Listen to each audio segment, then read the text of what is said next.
Hello, welcome to the first episode of Musical Origin Stories, a series of interviews with people who are musically minded. My name is Kyle Loafman. I'm the host of this series.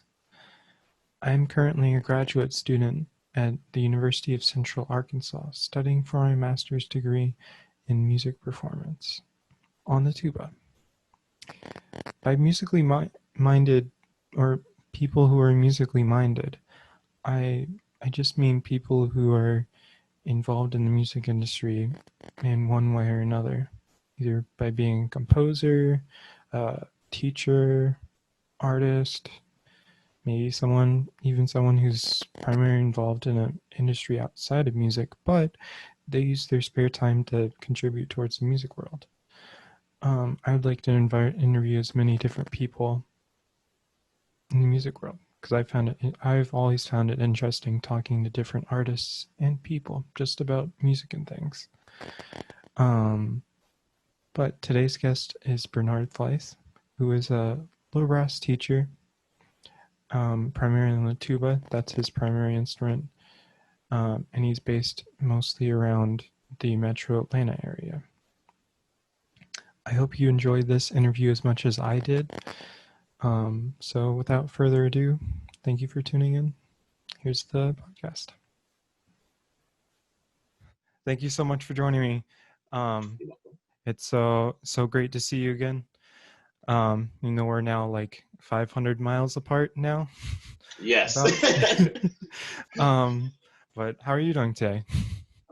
I'm doing great. Full disclosure, I usually go to bed pretty late That's and wake yeah, up late, but same. it's good energy. It's a beautiful day here in Atlanta, Mm, so I can't complain. nice. That's good to hear. Um, so I guess I'll just start and ask, what got you what got you interested in music in the first place? That's a good question. I would say that on both sides of my family, uh, relatives of mine played music, took lessons. So, for example, my cousin on my mother's side, she would sing. She played for a church choir. So, as a little kid, I just was kind of enamored by watching her sing Mm, and play. And then my aunt on my dad's side, she played piano for a church choir. So, seeing that on both sides of the family, it was pretty much I was going to eventually play piano anyway. So mm, that really was got things going. And in fact, I went to my aunt's piano lesson and just watched. So that's how it starts. I think for kids, you find something that you love and you keep going with it. mm. Very true. Very true. And then how did you come to play the tuba of all That's a things? good story. So my parents, if they see this, they're gonna be upset. So my parents were tough for my brother and me. They made sure that we did everything: sports, academics, arts. Just we stayed busy. Mm, So I had to do something musical. So basically, I was required to do the band. mm, And so I started on trumpet. I thought I actually failed a test on purpose that would see if you were like required to get in the band because I really was kind of stubborn mm. about it. And actually, I had to see a guidance counselor because they were trying to figure out why I was just so resistant to doing band. Ah, So end up, I think I had the highest score on the test, but I wasn't intending on doing that. So I started on trumpet in sixth grade. My plan was to quit. My dad said I could quit in ninth grade if I decided to do that. So mm, since I knew that I was going to be stuck in band for a couple more years, I decided just to switch to tuba in seventh grade. And I actually taught myself and another student. And when I made district honor band my eighth grade year, that was pretty much it. So I have to tell people that I'm in music because my dad made me do it. And tuba was just something I really didn't think was going to stick. hmm. Interesting. uh, I feel like I have a similar backstory too. I mean, not necessarily. I started into it pretty young, but same thing. Like my parents are like, "You got to do band," and just yeah, I don't know. Um, yeah, and then you went where? I can't. Was it Austin P? That was your master's degree, right? Actually, how it worked out is I went to University of North Carolina, Greensboro for my undergraduate degree. Right. Okay. I went there from 1988 to 1992. And then it turned out that I had a great opportunity to play with the North Carolina Symphony and teach at University of Chapel Hill, North Mm. Carolina Chapel Hill. My basically would be my fifth year. So that fifth year, I did those two things, and then rather than go back to University of North Carolina, Greensboro, I went to University of Michigan starting in 1993, the fall. Oh, okay. Cool. And then the master's, well, the way it worked out is that fifth year that should have been at University of North Carolina, Greensboro, Mm. uh, that was at Michigan. They actually awarded me my degree. I was very thankful. Dr. Jim Proten, I'll never forget him. He was the, I think, second or third in command of the school assistant dean, and he also was the oboe professor there. And I had great respect for him, and he respected me, and he didn't want me to have to go through another year, which had been 6 years total for my undergrad.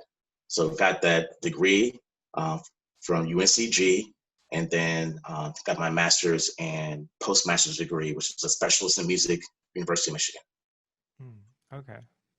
Very cool. Um, and what is there any music like type of music, any like albums or songs that you particularly remember from growing up that really inspired you? Great question. So I was very fortunate that music always surrounded me, especially church music, spirituals, gospels. Mm. So every Sunday morning, we would go to church, and before we would go to Sunday school and church, my dad would have music playing in the background. So he would play his old vinyl. It could be Aretha Franklin, uh, James Cleveland, and those two really stood out because it's, I would say, old time spiritual gospel, which I love. The new spiritual music I do enjoy, but not much of the old. So listening to that kind of music, and then I grew up listening to old R&B as well.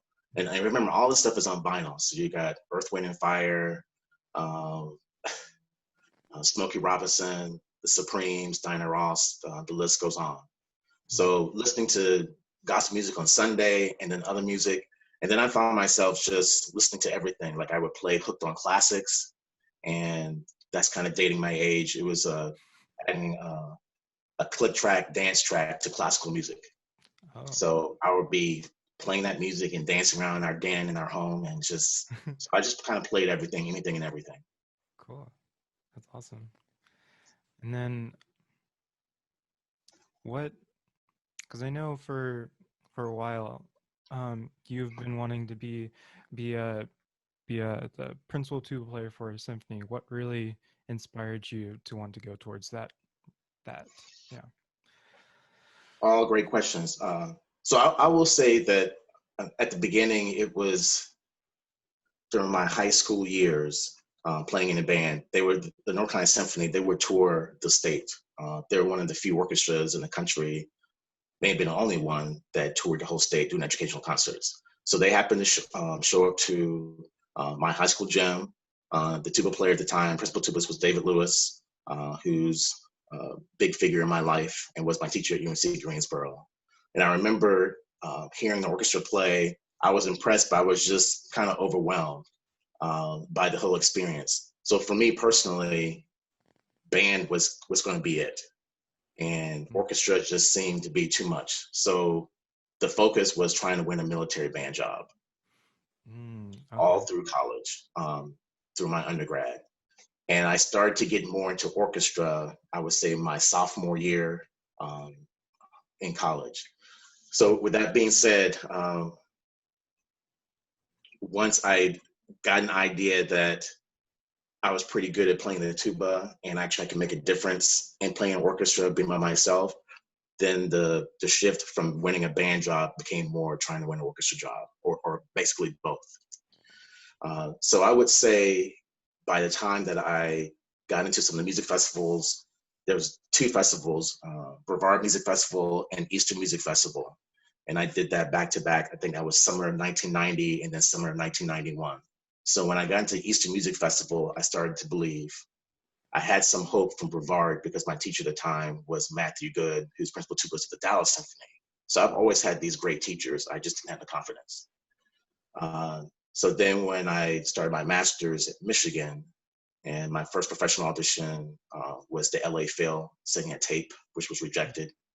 And that rejection and the desire that I could do this kind of fueled a fire. So I would say probably the turning point was going to Michigan. Uh, and I took lessons also with the principal tubist of the Detroit Symphony at the time, Wes Jacobs. So all this started beginning going to where still now that is my dream to win principal tuba, actually principal position of the major symphony orchestra. Hmm. Very cool. And then, you think, and then because you've from what because like I know you from being around Atlanta. How long have you been in Atlanta teaching around Atlanta? Let's see, I moved to Atlanta. This should have been 2002. I think it was the fall of 2002. Hmm. And then I left for 3 years, 2003, 2006, to teach at Austin Peay State University in Clarksville, Tennessee, then returned back to Atlanta in 2006. And I've been here since then. Cool. What? Because I really what what drove you to come to Atlanta? I was very thankful that I had a great time and great experiences in Ann Arbor, Michigan, and University of Michigan. And in some ways, with not sounding arrogant and cocky, I was able, I believe, to be the first call sub um, in the area. And I would say that knowing that my teacher, Fritz Kinzig, was, of course, going to be the top sub there throughout the area. But I felt like from someone like me freelancing, that was when I achieved that goal. Although I achieved that goal, I was starting to feel like I was stagnating in my practicing and preparing for auditions. So I left Ann Arbor, left Michigan, knowing that I was doing well. I was kind of at the top, but I just felt like I needed a change. So I followed a band director, David McGrath, from Michigan down to Georgia, and that's so yeah, the fall of 2002 is when I made that change to go from Michigan and to Atlanta. And I checked out different places, checked out Columbus, Ohio, checked out places in Texas, and also out west in California, because I wanted to find different hotbeds of music, music school programs and orchestras where I could teach freelance sub. Hmm. Wow, that's so cool. Um, and I guess we'll move on. So this has been, I mean, I'm sure everyone here, everyone who's watching this has similar ideas, but this is not similar ideas, sorry. Um, uh, this has been an interesting year. I feel like the last couple of years have been really interesting, but this year in particular, it's kind of been really weird and kind of unexpected. What changes have you made since, quarantine started, or not necessarily quarantine, but since COVID-19 basically became more public? Well, I'll answer that, I guess, in three parts. So I always kind of see things in numbers, or whether it's division two, or break it up into three. So I'll say I'm seeing this in threes. So COVID-19, uh, unemployment, and race relations. So all three have affected me in different ways. So I'll start off with COVID-19, the pandemic. I basically have lost 30 pounds over the time period, and probably since 2011, I've lost over 50 pounds. So that was something that was not intended. It was just kind of a byproduct of that. I was kind of following the rules. Mm-hmm. Since I'm an introvert and also an empath, basically meaning that I feel other people's emotions probably more strongly than others, I have to take a lot of time for myself. So being kind of cooped up in the house, staying inside and not going anywhere really did work out well for me. So I didn't have any complaints. Here and there, I yes, I want to go see a movie, or I want to go to a bar, to a restaurant by myself, but I've been able to do fine with that. Uh, as a result of the COVID-19 and dealing with that, I lost a lot of work, and that goes now into the unemployment. So my energy and focus is always pretty intense, whether I teach or play or anything. So I knew that if I was in a situation where I'm going to be stuck in the house, losing work, and trying to find to make money, I needed to take advantage of any assistance I could, whether it was government assistance, relief funding from local groups in the area, or just picking up students here and there. And actually, my father did help me out. So with all that, I was pretty successful. And I was proud of myself because by the time that the big three happened, and we, let's say starting in March, I would say that the past year I was struggling. I was struggling financially. I had just resigned from a year ago from Columbus State. And through that time, it just was difficult with some of the gigging and everything else. And I anticipated that would happen, but not to that level. So I made a decision that I was not going to be depressed. I was not going to be anxious. I was just going to just have faith and just really believe that whatever's coming my way, our way, on this planet, I was going to be fine. So I was very proud of myself that I did get a lot of government assistance. I was proud of myself that I did get some relief funding. And more importantly, I shared all this information with my friends, colleagues, and students. And to see them do well made me feel good because we're all struggling. And I'm not a person that's going to keep secrets or hide information that could benefit other people. And then we get to, I don't want to say the biggest of the three, but just equally strong is the George Floyd killing and race relations. Yeah. Since I know we're going to talk about this more, I'll just give you kind of a small summary. I would say before this year, I was not the strongest activist regarding race or sticking up for people. I did that privately. My friends, colleagues, students, parents, they know what I do behind the scenes, but no one really knew publicly, and that's just not how I do things. But I felt as a result of the killing and how everyone was just, how we respond to that, I had to say something as an African American person of color, a Black person in my position with my platform. People know me throughout the country. On Facebook, I have over 4,600 people. I'm all over social media. So for me not to say anything, I just knew people were going to finally go, so what's your stance? And I'll be honest, it was easier for me to not talk about Black issues because I'm in a predominantly white field. Most of my friends are white.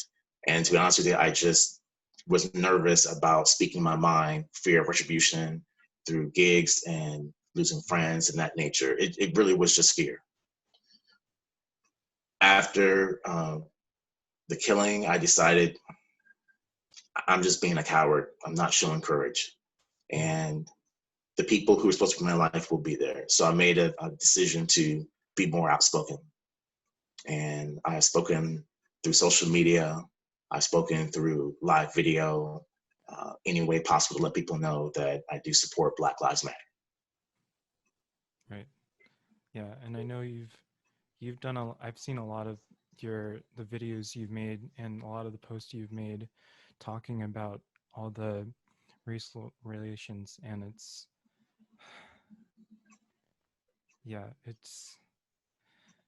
I don't know, I find it really admirable all of what you're doing, and um I think it's really incredible everything you're Well, thank trying you to very do. much. I appreciate that. Um, then I'll say this. Knowing what John Lewis did, knowing what Dr. Martin Luther King Jr. had to go through, Malcolm X, Shirley Chisholm, Harriet Tubman, the list goes on. And I wish I could be sharper and faster, but you get the point. It's something that I felt that it's important for me to do. It's important for my family, for my parents. Both my parents are 75 years old. And I have some aunts and uncles that are older. And I just felt like if I'm being silent, I'm letting them down. And for full disclosure, there's a 20-year-old student that I mentor here and there that when this all went down, a phone call I had with him, and when he sees this video, he knows who he is. That really changed things. I I cried after talking to him Mm. and realized I just could not be silent. And I will take this moment to say, when I do say Black Lives Matter, it means I include all lives, and that includes law enforcement. My uncle served in law enforcement, and I have been fighting for all lives even before all this stuff came down. For me, it was important that I said Black Lives Matter because Black people haven't seen me say that. White people haven't seen me say that. Women that I work with haven't seen or heard me say that. So I try to make sure that's clear. And when people try to distract it and when they say blue lives matter and all lives matter, I don't try to shut them down because that's free speech. They should have a right. They have a right to say that. But I have a right to say Black Lives Matter, and I do that. And I also make sure that when people bring up the fact it's Marxist or Marxism, that's not something that I follow. Number one. Secondly, I challenge those people to address both words, make sure they truly understand that. And if they did, they would know that a number of things they think is happening is not really happening for Black Lives Matter. Black Lives Matter is nonviolent. And I make sure through my group, the Sunshine Movement, that we show those ideals. So if people are in the group and they get nervous that, well, I'm worried that Black Lives Matter, the negative connotations were attached to our group, I just tell them I push nonviolence. And in terms of the definitions for Marxism and Marxists, I don't follow that in terms of what I'm doing through our group. I'm basically saying that I want to make sure that all lives matter, especially Black Lives Matter. In terms of police, I'm focusing on police brutality, whether they are Black or white, all races. So it's not me focusing on white police officers and white cops is all. Because I've seen videos where you've had Black police officers show police brutality toward Black people. So I'm not trying to skew one thing or the other. And in terms of defunding the police, my thoughts on that is we need police officers. We need law enforcement. Money needs to be spread out where you can help out those police officers through community help, whether it's getting social workers, therapists, you name it. Mm-hmm. But the thought, I even talked this with my parents. They don't. We want police officers. We don't. We don't want them to go away. Better training is needed. Yeah. Better de-escalation techniques definitely are needed.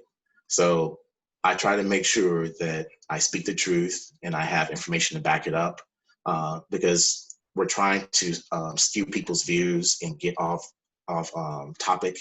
And the issue is this: you have to support every life on this planet, whether they're gay, straight, transgender, Black, white, Korean, Japanese, Jewish, Jew. Um, I can just go on. Lesbian. Um, Yeah.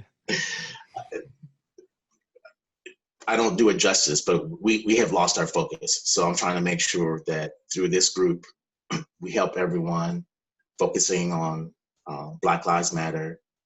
We can make heads and tails on that, focus on the Me Too movement, LGBTQ concerns. Uh, I think about the fact that we don't talk about the Arab, Palestinian, and Muslim issues, and we always call people Muslims as a religion, and just trying to make sure we talk the right issues. When I think about the blind and deaf community, making sure we use the right terms, learning about people who are mute, basically they don't speak or use their voice, but they still can communicate in other ways. So I have learned a lot through this experience, and I've learned that although I am Black and we're fighting for Black Lives Matter, I have been part of the problem. I just didn't say anything. So I make sure people know that I'm very careful how I use my words and cast my stones. And the first person that I throw out there is myself. I did not do the best job speaking publicly. Privately is easy, but to go on Facebook, Instagram, LinkedIn, Twitter, and actually use my words, and people going, oh, so it's that guy. And then to practice what I preach, go out and help the homeless. Yeah, I was that person that I ignored the homeless. I had a bad experience in Greensboro and also in Ann Arbor. So if I saw a homeless person, I just ignored them, rolled up my windows, anything I could do to not to ignore them. And when the pandemic hit, I felt in my heart very strongly that I needed to help this homeless person who I ignored for a year before. Mm. And in that, I learned his name. I tried to get him some government service to help, which was unsuccessful, but I was proud that I at least tried. And you have to go through a long system to help out homeless people, which I didn't know. But Interesting. as a result, I know what to do in the future. So all these things that I'm sharing with you, it's been the last 4 to 5 months. I don't take pride that I've always been this person. I feel sometimes some sadness that I was not. Mm. But my motto usually is better late than never. Mm. That's very true. I know something I've been thinking about a lot lately is that we need to learn to address people by the people first, as opposed to what they are. That makes sense. No, it makes a lot of sense. Yeah. Which is why when people see me, I try to make sure that they understand all facets because if I just leave it, I'm a professional tuba player, I used to teach at a university, that now I'm starting a group that focuses on Black Lives Matter, people are going to have all kind of like thoughts or assumptions. So I try to make sure in any platform that people understand I'm actually fighting for all people, Republicans, conservatives, Mm-hmm. independents. And actually, I fought for a libertarian to get his voice heard. Mm. And that's another story for another time. But I want people to understand that I'm going to be different than what you're used to. I'm even the type of person that if we had to do this, let's sit at the table with the white supremacists because what we're not understanding is I don't care how harsh the tone or delivery, you got to hear everybody's words. So if I had to sit down at a table in front of a white supremacist, a right wing extremist, boogaloo guy, Proud Boys, if all four of them at the table, I would probably first go, I want to make sure I'm being protected. Mm. And Yeah. if we're good, then all right, let's talk. What issues do you have with Black people? And you can be as harsh as you want. And it probably would be from ranging that affirmative action, welfare, you're taking advantage of the system, you're subhuman, you're an animal. All that stuff I just said, it does not faze me, but it does faze people. Mm. Because if you don't have that strength or see that strength from your race for people and you hear those words, that will destroy you. But for me, it doesn't. I've heard the worst stuff imaginable, and I've seen the worst stuff imaginable, and I'm still here. So I've always thought that I might be the person that has to bridge everyone from the worst to the best. Wow. Yeah, it's Wow. this. This is where we are because hey, I turned 50 years old on August 13th, and I have avoided trying to see just some of the awful images from Emmett Till to lynchings, and it just goes on and on.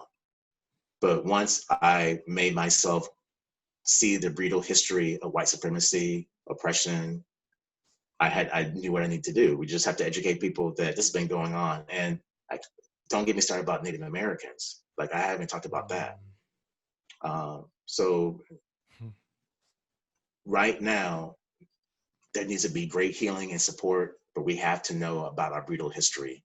And it's 400 to 500 years old. It's probably older than that. Yeah. So Yeah. once we get through this, my work won't stop, and no one's work can stop. We have to keep doing this until the day we die, because we have future generations That's that true. rely on what's happening now. Mm. That's very true. It. Yeah. That's very true. It's. I don't know. It astounds me sometimes. Um. How some people can think the way they can about issues. Um. But I guess I've been a little bit blessed that I've kind of grown to a mentality of just treating people as people and not trying not to judge them too much for what they look like or what they may like to do. which I don't know, I think people should think for themselves, but they should ultimately just try to be good to people. Yes. No, I agree with all that. My philosophy is this: racism is mental illness. Mm. So think about it. We're not born racist. We're not born to hate. I've said that to so many people who I think are very, very intelligent. You can't argue against that. Mm. Yeah. So I'm going to say it again. You're not born to hate. You're not born. You learn that. Now, I will say there are some people who deal with mental health and mental illness, and from the day they're born, and that's something that we need to address. So how do you address when you know that someone in a situation? So when I think about, was it the Sandy Hook shootings? Mm. Um, the shooter basically, he had mental health issues, but his mother bought him a gun. So I guess I would think just maybe do the research and find out that's going to be safe.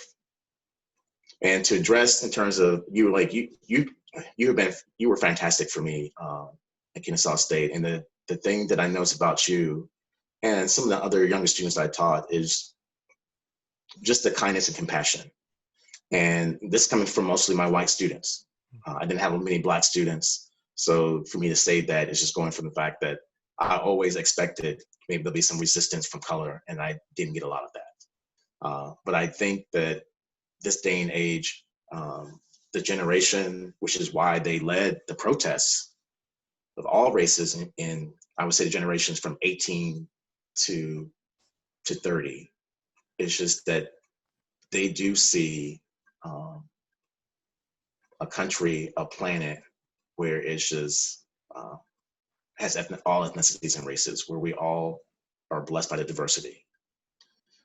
So if you are taught that early by your parents that just because you don't look like them or you're not going to marry like the same person or how they're going to do it, it doesn't mean you have to judge them. You can Mm. still include and embrace them. But if you have a situation where a parent has a previous hurt, let's say that your mom or dad um, had harsh words, or they were beat or beat up or received unkind energy from someone of color, that will shape them. Then they have kids. Most likely, they're probably going to teach their kids to have some resentment or resistance toward people of color. Not always. And then sometimes that child might resist what the parents are teaching, not all the time. So it's always going to be key. I try to tell people when you have these conversations with your family and friends and you're at an impasse, find out what was the first hurt. And I believe I'm supposed to help people bridge with that. I don't tell people when they say to me, "Well, my uncle or aunt, they're racist and bigot. They said this and posted this." Always tell them this before you go off the handle and decide you're going to block them and ask them to not be part of your life. Find out why they're upset. Mm. And the question would be, okay, you have issues with people of color. What did they do? And I'm not trying to be a jerk. Just tell me so I can understand, because I want to hear your voice. We don't hear other people's voices. And then if once they do that, then tell them, were there any other hurts? And I find that some people, it's not all women, but some women have gone through some terrible assaults in the first part of their life, which was never addressed. No one heard their voice. Mm. And that could lead to some things. It could be, if you're a person of color, because you've seen for all these years how your friends and how you were oppressed or taken advantage by white people, you're going to start being mad at white people. Um, I just kind of take pride from the fact that my parents are both Christian, religious, not making any statement. It's just they just taught and raised me to love everyone. They did have some concerns, but I that was kind of like my mindset. But I was aware of how Black people uh, were viewed by white people, Italians, Jewish people, Asian people, the list goes on. So to be honest with you, whenever I met a different person, different race and ethnicity, I tried to behave in a way that they thought was acceptable for them. Hmm. So if I didn't go, yo, what's up? How you doing, my brother? I didn't say that. Huh. Uh, how I dress, how I talk. It's just that's how I am. But I knew that just being more that would solve a lot of issues. Um, but actually, it just brought up more questions. Is you don't talk black, or can I take you home so I can show you off? Like that kind of nonsense. Um, Hmm. so when I think about when I meet people, I try to give them the benefit of the doubt. I'm assuming that they're going to respect me, especially young people. But yeah, I think we need to have more patience when we talk to our loved ones about how we're dealing with race, because there's more to it. And I don't, as a black person, I can't speak for any other black people except for myself. I would rather have you, if you told me, Kyle, that you knew that your grandfather or great grandfather owned slaves or owned plantations. Rather you coming to me and feeling ashamed, I would want you to go own up. Look, my great grandfather, they owned slaves. He was a grand wizard or whatever. Hmm. How are you going to deal with that? How are you going to make a difference? Like, I'm not looking for you to talk to me like you feel a sense of shame. You're not them. Hmm. And I would expect people in my race to show you that same energy and respect. I would not want them to go, wait a minute, you have a student, his father, his great grandfather was the grand wizard. Yeah, but that he's not that way. How do you know that? Hmm. Because he treats me very well. He respects me as a student, and I met his family. They're fine. So I don't need for them to go out their way. They need to make peace for themselves. Hmm. And I think if we did that, you would probably have more people willing to discuss, because people are just defensive, and they're defensive because they're uncomfortable, and they assume that someone's gonna tell them or show them that they're not the great person or nice person that they are. Don't let someone Hmm. define you who you are. You define yourself. So I just encourage people to embrace their past, their history. So for me, I embrace the past and history that a lot of Black people died under white supremacy, because you have to say it. It does Hmm. not mean that I think white people all are racist and bigots and evil. Majority of my friends are white. So I think that's Yeah. the fear, is that when you say things that people assume that you mean for everyone. No, I'm calling out systemic racism, Hmm. not systematic, systemic. Hmm. Yeah. Wow. Yeah. Yeah, Yeah. I can go on, and I have to work on not going overboard, but I have a lot of passion, and I didn't realize it was on activism Yeah. for saving this planet. Wow. Yeah. Cause like I know I remember from like I remember in some lessons like when from my undergraduate when I was studying with you, I remember some lessons I'd come in and you'd be like, "Have you heard about this in the news?" And it was some tragic bombing or something or shooting or something. And a lot of the time I'd kind of be like, "Oh, no, I haven't," because it's. I mean, I still feel like I've gotten a lot better about recognizing things, but I still, I don't know. It's overwhelming. Yeah, it's yeah, it certainly is. Um, but I want to kind of go back to music for a second. Sure. Um, because I know you've done, like, I know you did. Seems like I've seen a lot of pictures of you like playing out in a street somewhere.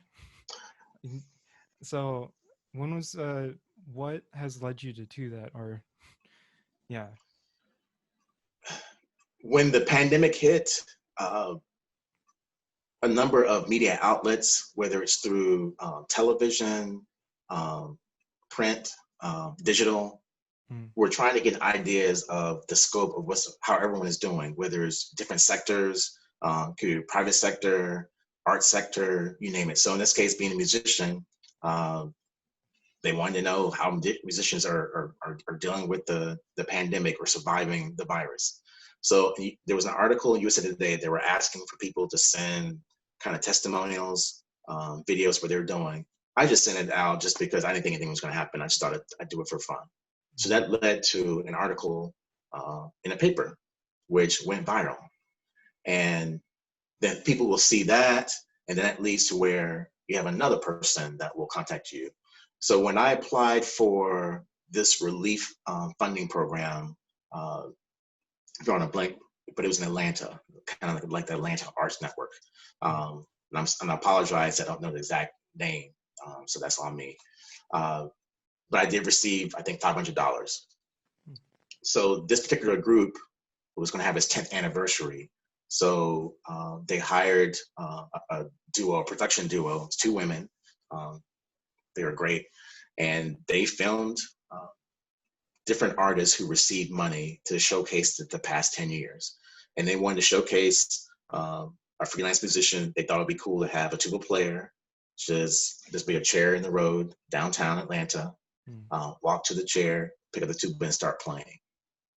Mm. So all the stuff has been, it looks kind of cool to have a tuba player. You don't see it often, that kind of shot where we'll take a tuba picture of a tuba player with all these different colors in this kind of environment and situation. And it just happened probably every 2 or 3 weeks. I kept getting um, interviews or requests to take pictures of me or for me to record something and be part of a certain shot. So I was really, very thankful that it went well. I got some great videos and pictures from that shoot, Mm. and that just kind of led to, I think, word of mouth.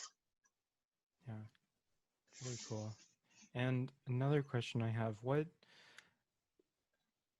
has motivated you to keep practicing, or how has practice been going since the pandemic? I'm going to be truly honest. I have practiced less. Has it been a combination? I don't want to say I haven't been motivated. It My focus has shifted because my focus has been on Black Lives Matter and everything Right. else, and I think that's been important. Next to me, of course, I do have my tuba. Nice. Because after we do this Zoom meeting, I have to do some recording projects. I have something to or actually do on Tuesday. Um, Cool. so I will say this: I have not practiced as much because I knew that the auditions I was planning to take this past summer were all canceled, and even some for the fall. I wanted a mental break personally. Look, I'm 50 years old, and I've been playing for a very long time. Mm. So I just decided that I'm going to take advantage of this unprecedented break. I will say that the reason why it won't last that long, where I don't practice as much, is that I do believe when you don't keep up your skill, you lose that skill, that gift. So Mm. I'm thankful that I've had something to get ready for every week. Um, I also teach privately, so I demonstrate for my students. Um, so I will leave you with this. I still plan to be the next principal tubist of a major orchestra. That's never going to go Cool. away. But in the meanwhile, the focus will be on helping this planet. Mm. Uh, but I do need to make sure that as I help this planet, that I still play and cultivate my gifts, my skills. So that's going to happen. But I wanted to be honest that I have not practiced as much, and it's not really being depressed. Is something is calculated. I'm not playing as much. Mm. Um, but in saying that, like I said earlier, that dream to winning a job, because I remember talking to a good friend of mine who plays with a major orchestra, and I shared with her my thoughts, and I actually cried in front of her. And when you cry and when you tear over a passion, something that you love, it's not going to go away. Mm. So the thought of me saying that I'm putting up the tuba, or this is going to I'm going to maintain um, just low practice sessions. It's just not Mm. part of my DNA. I have to win a symphony job. So that means that if I don't advance, because I've never advanced in an audition, Mm. but I've taken over 30 auditions. And I believe in perseverance. And I think about uh, a person I respect very much, David Zirkle, who used to be the tuba euphonium professor at University of Georgia. Now he's the professor of tuba euphonium at University of Michigan. He Mm. just always said that people give up too soon. Mm. And another person who I respect, I hope he sees this video, is Rex Martin. He used to be the tuba euphonium professor at Northwestern, and I did a master class. And there were two things I'll never forget. I remember he told me, stop writing so much on my music. Because I was like, I'm going to forget. He's like, you're not going to forget. And then the second thing he says, there's always room for the best. Mm. I really like that. So why would you give up? Mm. That's so true. Okay. So I just have a few more questions. Do you have any book recommendations of books you've been reading lately, or books that you would recommend for musicians, or just books that you find really interesting? Wow.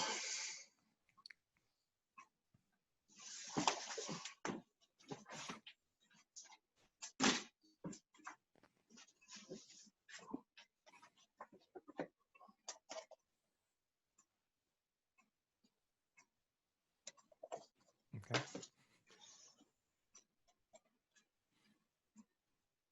Mm.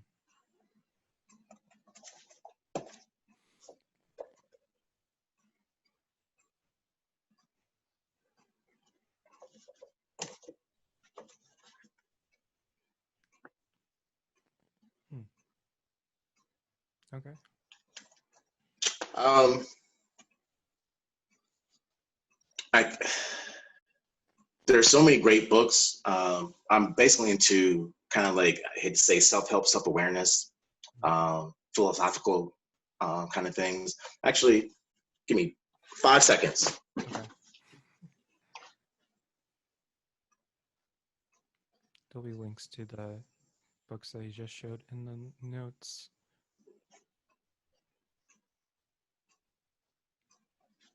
for anyone who's listening to this.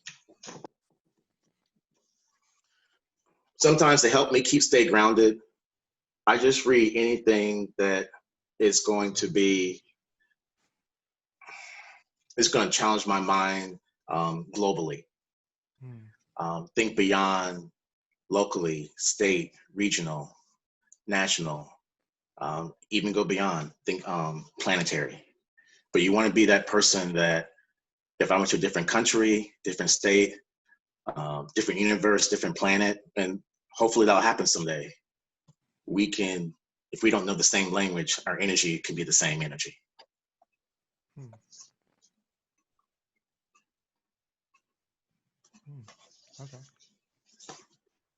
So I, I want to get back into reading fiction and nonfiction. And Mm. when I think about, I was a strange kid in the AP class in high school. I love Brave New World. Mm. Um, to Kill a Mockingbird. Oh yeah. Yeah, just read anything and everything that's going to sharpen your mind. I think right now people are reading different books to help with race relations. Um, and to be honest with you, I have been reviewing anything that's related to Black history. Mm. So I'm going back and reading old documents. Um, excuse me. There's a list, and I always would get frustrated with people when I was like, just say it, the word or the title. And actually, I'm having that because I've read and seen so much. It's just kind of overwhelming. Um, Huh. but I would recommend this time if people can go back and review anything's related like the Harlem Renaissance, um, anything by Alex Baldwin, um, Alex Haley. Go back and check out Roots. Um, anything by Booker T. Washington, George Washington Carver. The list goes on and on. I would recommend people to read anything that is going to help you understand the history of our country, the history of why we had division, understand the other side. Um, I think a number of my friends, we've been talking about the fact that historically we weren't taught certain things in school. So I think there's a book, Things Your History Teacher Didn't Teach You, something of that nature is a book like that. Mm. So what I'll probably do is after this video, I'll send you a list and you can kind of post it. But those books I showed you will give people an idea, and they're welcome to contact me if they want some other ideas. Okay, cool. And then, what is there any music you've been listening to lately that really inspired you?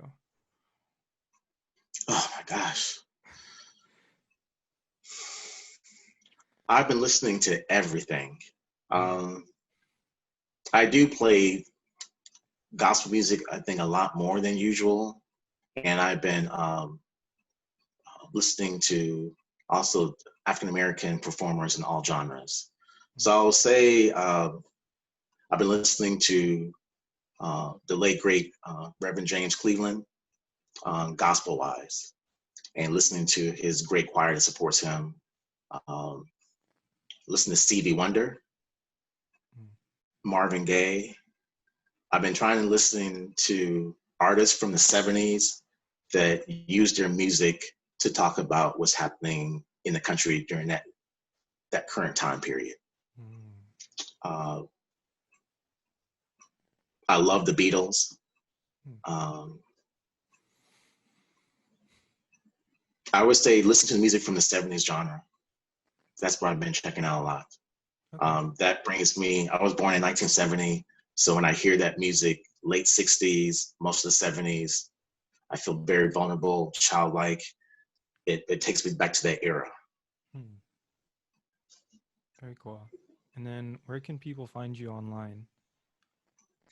If they type up my name, you will see my website, the Flythe Group Incorporated. But if you put up Bernard Flythe, it should come up.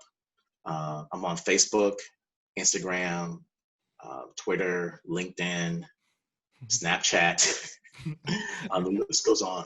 And I think I set it up where it's public so you can find me. I might have to put more private settings as we get as it gets kind of crazier, but for right now, it should be easy to find me. Okay. Well, thank you so much for joining me and sharing all of your knowledge and all of your stories. It's been an honor to hear from you and all your incredible words you have to say. Well, I'm very honored and flattered. And if I can leave with this, um, you have you will remain one of my favorite students of all time. And when I met your parents, I knew why you would be successful, and I knew why you're the person that you are today. And when they see this, I want them to know that uh, I'm not going to say I wish all parents could be like them, but I definitely, when I think of examples of who to be, I want them to know that their son is an example of who I want people to strive to be, try to become. I'm thankful that you're going to be studying with Gail Robertson. I think the world of her, and the timing of meeting her and connecting with her, and then you coming to the picture. It was a blessing for me that it happened, because out of nowhere, she just came in as an angel and she said, I want to work with your former student. And when you have someone with her expertise, caliber, her reputation, and someone like that tells you, it just made my day. And I can only imagine how much you're going to help the planet. You're already doing that. Like, I was so flattered and honored when you asked me to be part of this interview today. And it just spoke volumes to me that, um, to me, the important thing is not being principal tubist of a major orchestra or being professor at a major university. Is the fact, if you can turn out people that are going to be good for the planet. Mm. And you showed me, not only today but before, that we're going to be in great hands. So I thank you very much, Kyle. Oh, well, thank you so much for joining me. And thanks. Thanks for those words. I don't know what to You're welcome, Kyle. say. Okay. Well, I hope you have a great rest of your day, and I'll talk to you soon. Thanks, you too. Thanks again. All right. Bye. Bye.